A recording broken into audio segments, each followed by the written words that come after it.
The book of Judges, chapter 4, and from verse 1 says, "And the children of Israel again did evil in the sight of the Lord when Ehud was dead." Let's flip to verse 4. And it says, "And Deborah, a prophetess, the wife of Lapidoth, she judged Israel at that time." And verse 5 says, "And she dwelt under the palm tree of Deborah between Ramah and Bethel in Mount Ephraim. And the children of Israel came up to her for judgment." And the children of Israel came up to her for judgment. Today is International Women's Day. That is, women are recognized to the point of having a day or some days to celebrate them specially. The Bible says the children of Israel did evil in the sight of God. So which means they were doing all that seemed right to them, outside the will of God. And when we are outside the will of God, most times the result is chaos, problem, unsettlement, disruption, lack of peace, lack of joy. But thank God for someone like Deborah. Thank God for some people in Israel that had the awareness that God has deposited wisdom, divine knowledge in a vessel called Deborah. Thank God for Deborah, who was intentional to be a problem solver, a solution provider, a helper of destinies. Can I put it to you and myself? How well are we really positioned to be able to help the generations, this generation, and other generations yet unborn? How well, as women, I'm talking to myself, I'm talking to you, are we relevant in the lives of our children, in the lives of our husbands, even in our own lives? Are we relevant? Some women, the moment they look at themselves in the mirror, the first thing that comes to their mind is, I'm a mistake. I'm not beautiful. I'm not up there. I'm not this, I'm not that. No positive affirmation. No positivity in the picture that we see, the reflection in the mirror. Please, woman, be intentional to love yourself this year. Be intentional to be who God has created you to be, a help that is met, not a help that is missing. A help that is met. M-E-E-T. Not a help that is M-I-S-S-I-N-G. Do not be that help that God has created intentionally, that God took his time to create, but you are missing at your duty post. Let us stay on our own lane. Deborah had palm tree. Says, sitting down at the palm tree of Deborah. What is your own palm tree? Do you have anything that can be traced to you? And when people come, they will find you there. We have assignments, divine assignments, and we are dancing with it here and there, to and fro. No particular palm tree. For us, women, let us identify what our own palm tree is. Deborah was able to identify us, and people came to her. Stay where God has put you. Stay in your own location. Ruth was found in her own location. She was divinely positioned, and she was being recognized by her own Boaz. She was at the point of duty when Boaz said, "Who is that damsel?" A married woman, she was married before, and she was still being referred to as a damsel. That could take the grace and the glory of God. How many of us that we've wasted the grace and the glory and the beauty that God enveloped us with, that we are hiding them because we are not at the place where God has positioned us.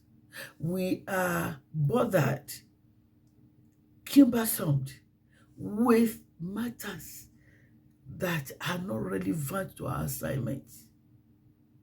We leave our own vineyard and we start nurturing other people's vineyard.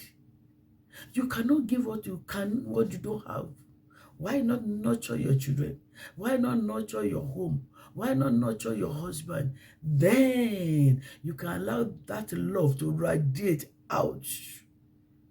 Genuine love is like a clean smoke, a fragrance that goes and attracts people.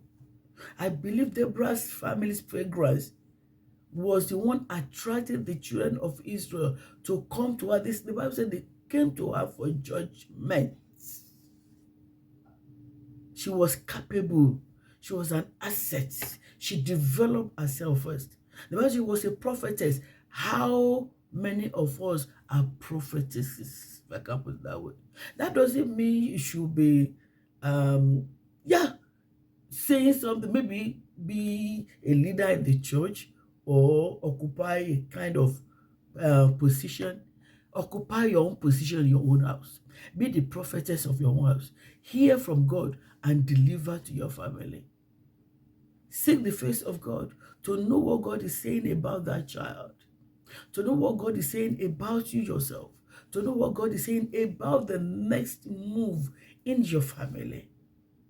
And allow God to use your mouth to say good things, to prophesy good things into the lives of your children and your husband. So, we were created to be prophetesses. Also, doesn't mean you are not in the church to occupy a position, or you are not in the church and talking. No, say it in your family. Start from your Jerusalem. Prophesy in your Jerusalem. And when people see the results in your children's life, in your husband's life, in your own life, they will come and seek godly judgment also. Every woman is an asset, not a liability. Don't look at yourself as a problem. Oh, I'm the cause of that, my husband's problem. No, you are not. You're supposed to be a help that is met. You're supposed to be a solution provider. Remember, you are the favor connector between God and your husband. So why are you dislocating your husband's favor? When you don't stay where you are supposed to stay, when you don't do what you are supposed to be doing, you are removing that man from that track of favor, from the path of favor. Stay where you are.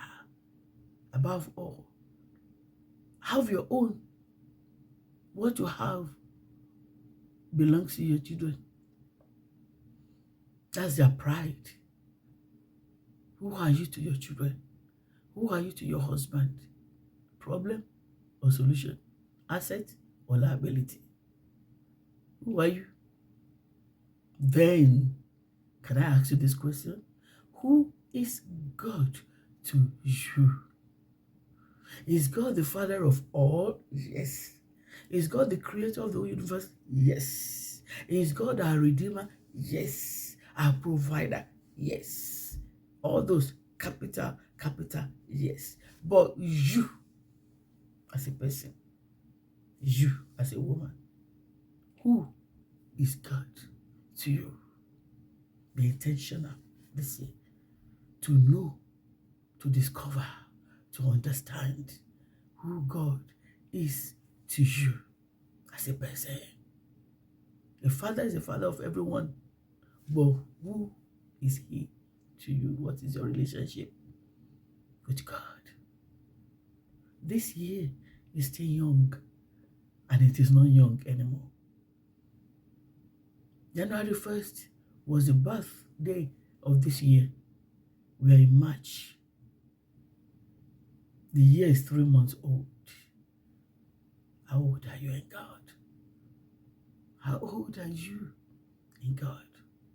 Please, my sister, don't waste any more time. Discover who God is in your life. Have your own.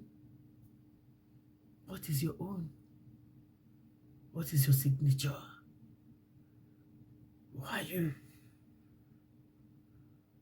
Let your signature be seen by all. And the only way it can be done is by knowing who God is to you, focusing on Him, asking Him questions, and surely He will answer. So what are you still speaking? When they ask Him, before they ask, I will answer. He will answer, He hears. Speak to Him. Talk to Him. He's your Father, a loving one for that matter. Everything will be great for every woman this year. Maritally, financially, emotionally, mentally, physically, every woman shall be great, shall be greater this year in the name of Jesus. Thank you. All the way from Edmonton. I'm right here in Edmonton this week. Yeah, the week is gone. I wish you all a very beautiful International Women's Day. Thank you and remain blessed. Love you. My name is Titilayo Akene, the founder of the 360-degree woman, the woman helped by God, the woman that God has lifted and is still lifting me up. And I bless the name of God, my Father, for the privilege of knowing Him, for the privilege of making me who I am right now, and the privilege of making me who He wants me to be. Every woman, you are precious in the hands of God. Do not look down on yourself. Love you. See you next time.